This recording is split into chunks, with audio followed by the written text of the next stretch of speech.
Welcome to Psychic Insights, where pop culture meets higher consciousness and the tea is always a little bit mystical.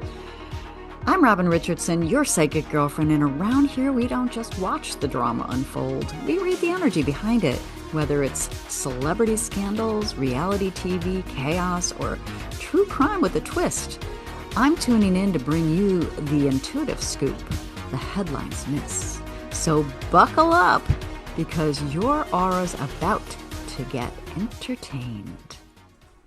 Hey everyone, it's Robin Richardson, your psychic girlfriend. Welcome back to my channel. And before I get into the energetic, intuitive side of this situation, I want to begin by offering sincere condolences to David Gingras on the passing of his wife. No matter how people feel about the legal battles, his commentary, or online conflicts surrounding the Laura Owens case, losing someone you shared a life with is deeply painful. Grief changes people and it humbles people, and I think it's important to acknowledge the human side of that before we discuss anything else. Now, today I watched Dave Neal's afternoon episode, and that's being recorded on May 27th, where he discussed David Gingras' recorded apology to both Omar and himself, along with updates surrounding the Laura Owens case and possible plea discussions. Now, as I listened, I pulled some cards. You know me. You know me. Because I wanted to look at the deeper energetic themes underneath all of this. And I don't think you'll all be surprised. But before we go further, remember these are my insights, personal commentary, and thoughts for entertainment and educational, spiritual inquiry purposes only. So, just so we go, right? And if you're new here, welcome. And if you're returning, welcome back. And remember to subscribe, like, do some comments as long as it's kind. And I appreciate it. All right. So we got Fox, Lily, birds, and bear. I pulled a lot of them, by the way, so bear with me, okay? And this is just the general energy of what I was hearing on Dave's podcast. All right, we've got bouquet, stork, snake, tower, and then we got garden,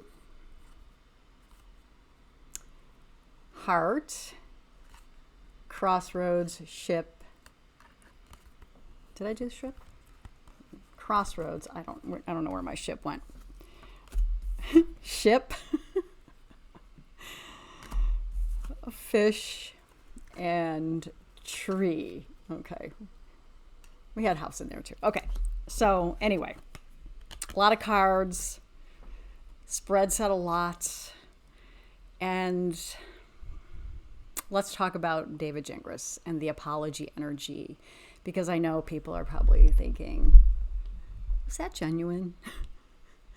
And psychically, I don't see this as black and white. Although when I was listening, I was just like, trying to listen for his words.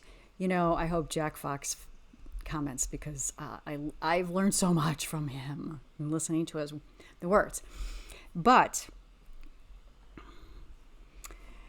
I do believe that great grief has cracked something open emotionally for him. And the lily card is pretty significant with that, because the lily represents aging, wisdom through suffering,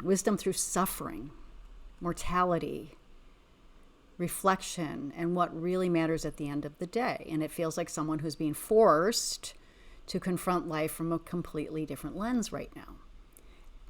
At the same time,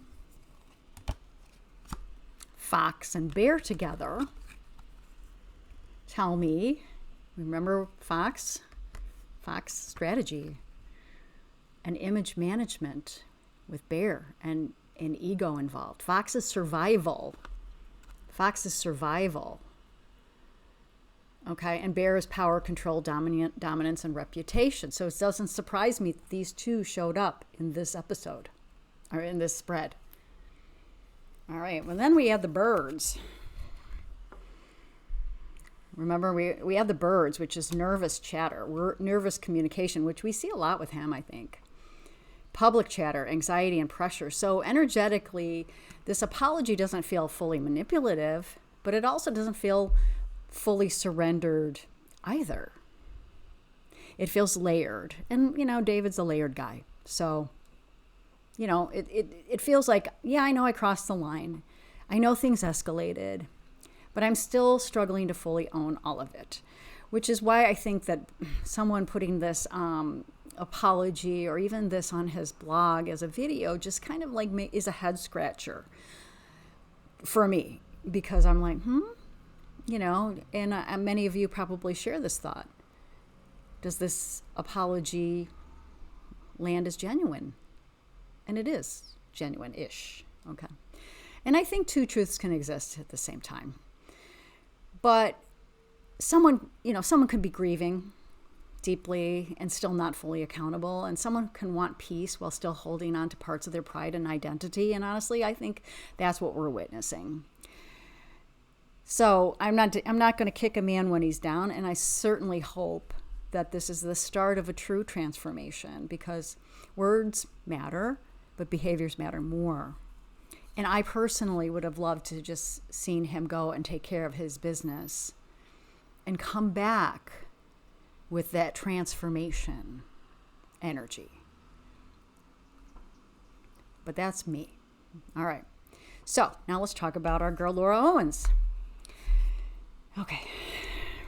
We got this, bouquet and stork energy. All right. Now, for those of you maybe not familiar with Laura Owens' story, is she's facing 14 felony charges, and she's had an extension on her plea deal, and that should be happening June 26th through the 29th. I think 26th is a Friday, and Monday is the 29th of June, and that's when they're going to show up back in court. And so, we'll have to be buckled in. I don't know if I'll be going.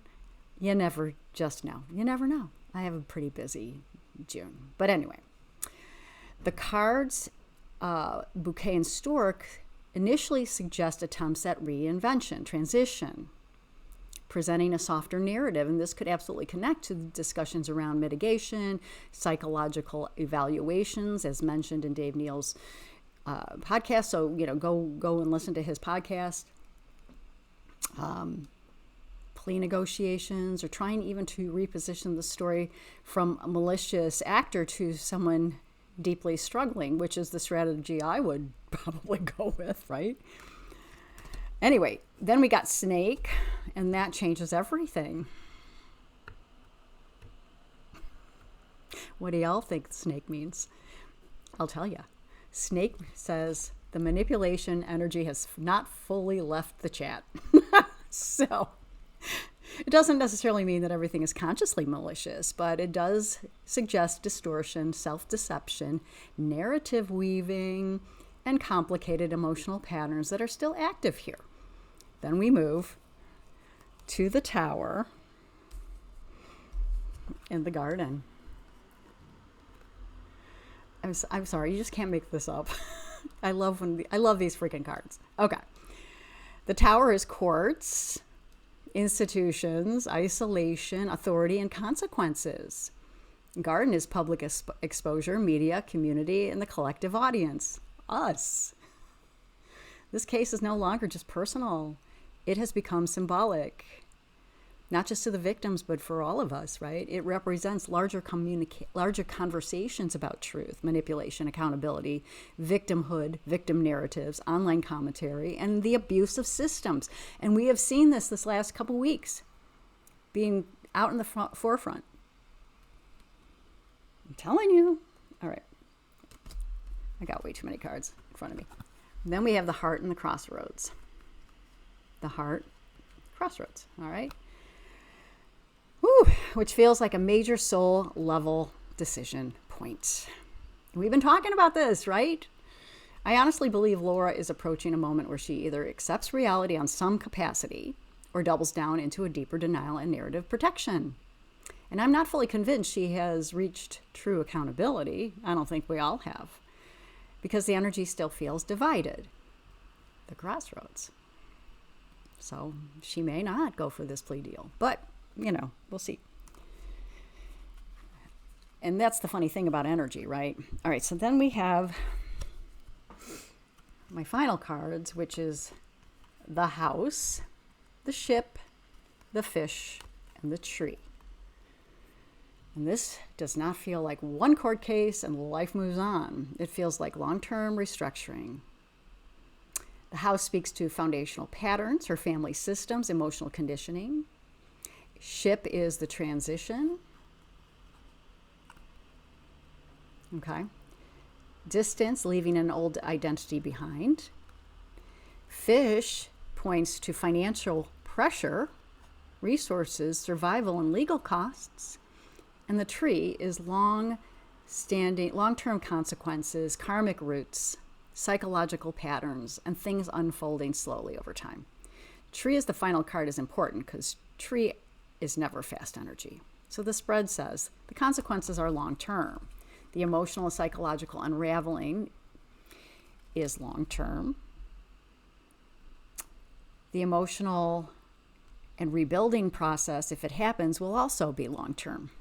And what I keep sensing psychically is not explosive chaos anymore, but it's more like exhaustion, isolation, a shrinking world, the walls closing in. And this could actually mean jail time, prison time, whatever the semantics are at this point.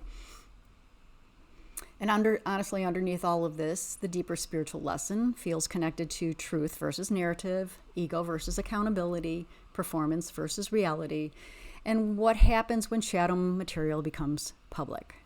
And that's the energy I see surrounding this situation right now.